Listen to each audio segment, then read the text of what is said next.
Hello everyone, geography के इस नए वीडियो में आपका स्वागत है।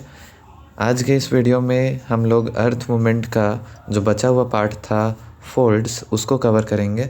इससे पहले हम लोगों ने फॉल्ट्स के बारे में पढ़ा था। अर्थ मूवमेंट में हम लोग जान रहे थे कि कौन कौन सा मूवमेंट होता है। तो उसमें हम लोगों ने पढ़ा था एंडोजेनेटिक मूवमेंट होता है, एक्सोजेनेटिक मूवमेंट होता है।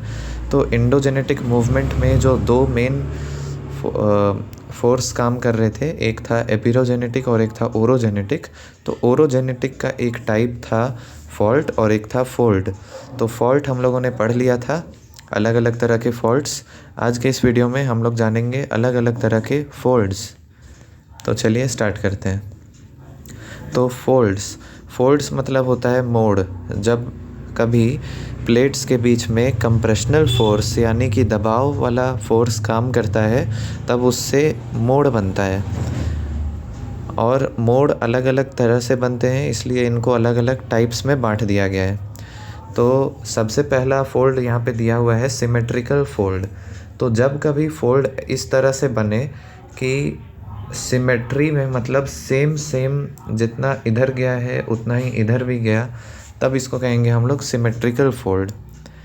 इसके बाद जब कभी एक तो सिमेट्रिकल है, एक ऐसा है, मतलब एसिमेट्रिकल है, सेम सिमेट्री को फॉलो नहीं कर रहा है जो फोल्ड, उसको कहेंगे एसिमेट्रिकल फोल्ड। तीसरा हो जाएगा मोनोक्लाइनल फोल्ड। मोनोक्लाइनल फोल्ड में क्या होता है कि एक जो साइड है वो स्टेप, मतलब वो जेंटल स्लोप होता है, और एक जो साइड है वो काफ़ी स्टीप स्लोप होता है, मतलब काफ़ी तीखा स्लोप होता है, ढाल होता है। ठीक है, इसको कहते हैं हम लोग मोनोक्लाइनल स्लोप। इसके बाद आता है आइसोक्लाइनल फोल्ड। तो जब फोल्ड पैरेलल हो जाए, मतलब एक दूसरे के पैरेलल जब दो फोल्ड हो जाएं, ये इसके पैरेलल हो गया, तब इसको कहेंगे हम लोग आइसोक्लाइनल फोल्ड। उसके बाद आता है रिकम्बेंट फोल्ड। रिकम्बेंट फोल्ड का मतलब हो गया जब यही आइसोक्लाइनल फोल्ड थोड़ा सा और फोल्ड हो जाए, तब इसको कहेंगे हम लोग रिकम्बेंट फोल्ड। और जब रिकम्बेंट फोल्ड भी इतना ज़्यादा ओवरलैप कर जाए कि वो ग्राउंड को, एक तरीके से ग्राउंड को टच करने वाला हो, तब इसको हम लोग कहेंगे ओवरटर्न्ड। मतलब जो फोल्ड हुआ और ये इतना ज़्यादा हो गया कि अभी उल्टा हो गया, ओवरटर्न्ड हो गया, और ये ओवरलैप कर जाता है एक दूसरे पे, तो इसको कहते हैं ओवरटर्न्ड। ठीक है, इसके बाद आता है फैन फोल्ड। तो मतलब जब फोल्ड बनता है और जब इस तरह का फोल्ड बनता है फैन के जैसा, तब इसको कहेंगे हम लोग फैन फोल्ड। इसके बाद आता है ओपन फोल्ड। ओपन फोल्ड मतलब जब फोल्ड के बीच का एंगल 90 से 180 डिग्री का हो, तब उसको कहेंगे हम लोग ओपन फोल्ड।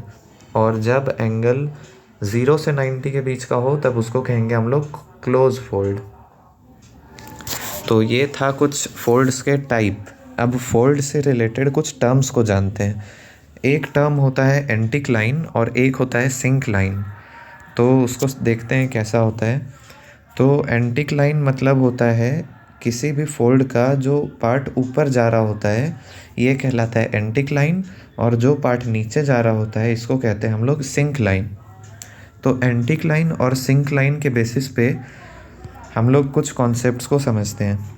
तो एंटिक्लाइन और सिंक्लाइन तो आप समझ गए, ये पार्ट एंटिक्लाइन और ये सिंक्लाइन, और जिस एक्सिस पे ये एंटिक्लाइन और सिंक्लाइन का फॉर्मेशन हो रहा है, इसको कहेंगे हम लोग एंटिक्लाइन एक्सिस या सिंक्लाइन एक्सिस। ठीक है, और जब एंटिक्लाइन का फॉर्मेशन, ये इसका फॉर्मेशन सिमेट्रिकल हो, मतलब ये एंटिक्लाइन और ये एंटिक्लाइन सिमिलर हो, तब इसको कहेंगे हम लोग सिमेट्रिकल एंटिक्लाइन।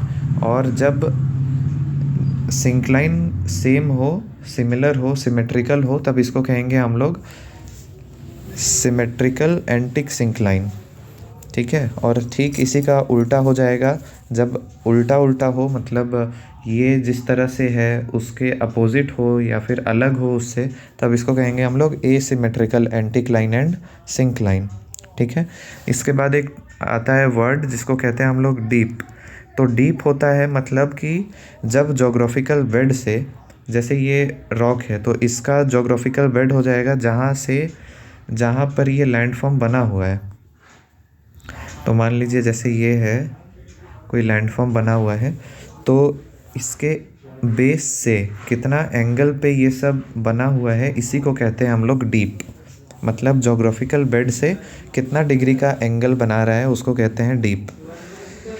देखिए यहाँ पे दिया हुआ है, कुछ फोल्ड्स के टाइप बताए गए हैं। जैसे सिमेट्रिकल फोल्ड हो गया, इसको ओपन फोल्ड भी बोल रहे हैं। सिमेट्रिकल फोल्ड में दोनों बराबर है। एसिमेट्रिकल में एसिमेट्रिकल शेप है, बराबर नहीं है। ये हो गया आइसोक्लाइनल हो गया, ये हो गया रिकम्बेंट, ये हो गया ये आइसोक्लाइनल हो गया, है ना। और ये भी फोल्ड है, ये भी एक तरीके का एसिमेट्रिकल फोल्ड है। तो ये अलग अलग तरह के फोल्ड्स हैं। इसके बाद आता है हमारा gentle anticline and gentle syncline. और स्लोप जो है वो जेंटल और स्टीप। मतलब जेंटल का मतलब हो गया जब ढाल कम हो तब उसको हम लोग जेंटल स्लोप कहते हैं, और जब ढाल ज़्यादा हो तब उसको हम लोग स्टीप स्लोप कहते हैं। ठीक है, तो जब जो स्लोप है वो 40 डिग्री से ज़्यादा हो, 40 डिग्री से कम हो तब उसको हम लोग जेंटल स्लोप कहेंगे, और जब 40 डिग्री से ज़्यादा हो तब उसको स्टीप स्लोप कहेंगे। और जब इसी में एंटीक्लाइन और सिंक्लाइन का फॉर्मेशन होता है तब उसको हम लोग जेंटल एंटीक्लाइन कहेंगे और जेंटल सिंक्लाइन कहेंगे। तो ये मान लीजिए ये जेंटल एंटीक्लाइन हो गया ऐसे, तो ये एंटीक्लाइन हो गया। जेंटल एंटीक्लाइन है क्योंकि इसका एंगल 0 से 40 के बीच में है। और अगर स्टीप एंटीक्लाइन का बात करें तो मान लीजिए इस तरह का होगा, तो इसका एंगल 40 से ज़्यादा है, तो इसको हम लोग स्टीप एंटीक्लाइन कहेंगे। इसके बाद आता है एक टर्म एंटीक्लाइनोरियम और एक टर्म आता है सिंक्लाइनोरियम। एंटीक्लाइनोरियम को बोलते हैं समपनति और सिंक्लाइनोरियम को बोलते हैं समभिन्नति। जब एक बहुत बड़ा एंटीक्लाइन में बहुत छोटा छोटा एंटीक्लाइन और सिंक्लाइन बन जाए ऐसे, तब इसको कहते हैं हम लोग एंटीक्लाइनोरियम, इस पार्ट को। और जब एक बड़े से सिंक्लाइन में बहुत सारा एंटीक्लाइन और सिंक्लाइन बन जाए तो इसको कहते हैं हम लोग सिंक्लाइनोरियम। ठीक है, तो ये कुछ टर्म्स था, ये सब जनरल टर्म्स था। Anticline, syncline, anticline axis, syncline axis, deep, folds के अलग अलग type, fan fold, open fold, ओवरटर्न्ड fold, symmetrical, asymmetrical. तो इसी के साथ हमारा जो टॉपिक है अर्थ मूवमेंट का, अर्थ मूवमेंट से बनने वाला लैंड फॉर्म, वो हमारा ओरोजेनेटिक में ख़त्म होता है। हम लोगों ने ये सारी चीज़ें पढ़ ली हैं। डायस्ट्रॉपिक क्या होता है, कैटास्ट्रॉपिक क्या होता है, एपिरोजेनेटिक, ओरोजेनेटिक, ये तरह का मूवमेंट होता है। फॉल्ट और फोल्ड पढ़ लिया हम लोगों ने। अब एक्सोजेनेटिक में क्या होता है, एक्सोजेनेटिक में अचानक से फोर्स काम करती हैं और उससे अर्थ का मूवमेंट होता है। जैसे वेदरिंग हो गया, इरोजन हो गया। और वेदरिंग और इरोजन कैसे होगा, तो उसके लिए कुछ एजेंट्स चाहिए, जैसे कि वाटर, ग्लेशियर, ये सारी चीज़ें। इसका ग्लेशियर, फिर सी वाटर, है ना, ये सारी चीज़ें इसका एजेंट्स के तौर पे काम करेंगी। टेम्परेचर, सनलाइट, ये सब। और उससे जाके जब इरोजन होगा और डेन्यूडेशन में आ जाएगा सारा टर्म, तो उसको हम लोग एक्सोजेनेटिक में रखेंगे। मतलब अर्थ के बाहर से ये फोर्स काम कर रही है। तो इसी तरह से ये टॉपिक जो है वो ख़त्म होता है अर्थ मूवमेंट का हम लोग को, और इसका सेकंड पार्ट यहीं पे ख़त्म होता है। Thank you.